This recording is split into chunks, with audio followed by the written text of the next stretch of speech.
Oh, Retailleau, chien de tes morts. Chien de tes morts, petit imposteur. Tu vois le problème?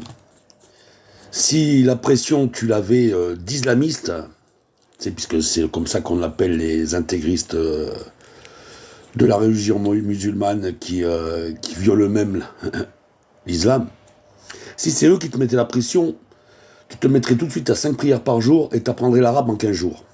Et tu serais performant. Mais la pression, tu l'as des sionistes et des fascistes bien européens. Et tu en es un toi-même.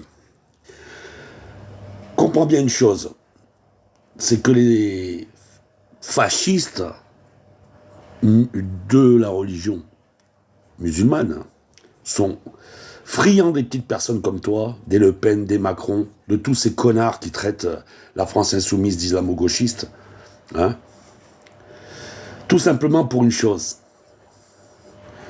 Vous voyez, quand on parle du cannabis, oui, je passe directement au cannabis.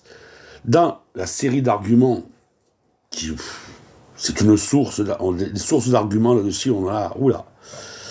L'alcool est légal, ce qui fait qu'on fait reculer l'ivrognerie.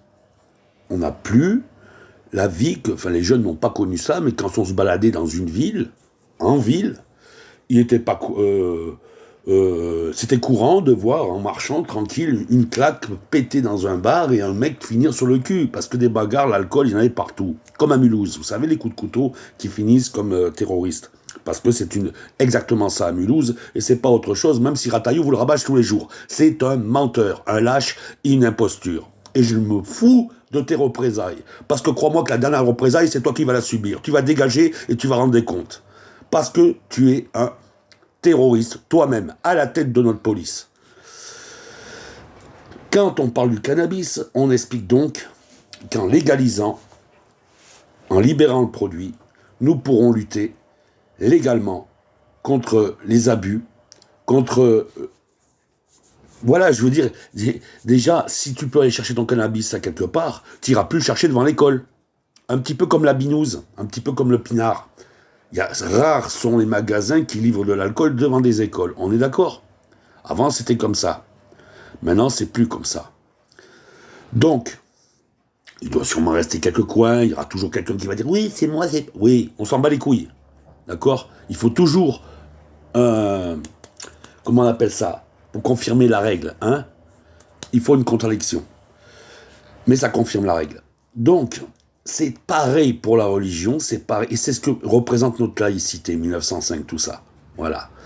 Plus le musulman sera traité comme tout le monde, plus il sera accepté comme tout le monde, et plus le trou du cul qui viole lui-même sa religion, dont il dit appartenir, sera visé.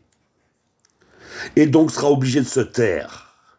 Donc, l'islamisme terroriste dont on veut nous parler et compagnie, qu'on sait très bien, je l'ai dit hier, il n'y a pas un attentat sans un fasciste, un sioniste derrière. Voilà. Donc, c'est qui les islamo-fachos? Ils sont chez Macron, chez Le Pen et chez Retailleau. Tout simplement. Les seuls qui peuvent faire taire les bombes, c'est la France insoumise. Justement, parce qu'ils ne mélangent pas tout. Alors rappelez-vous de ça. Rappelez-vous de ça.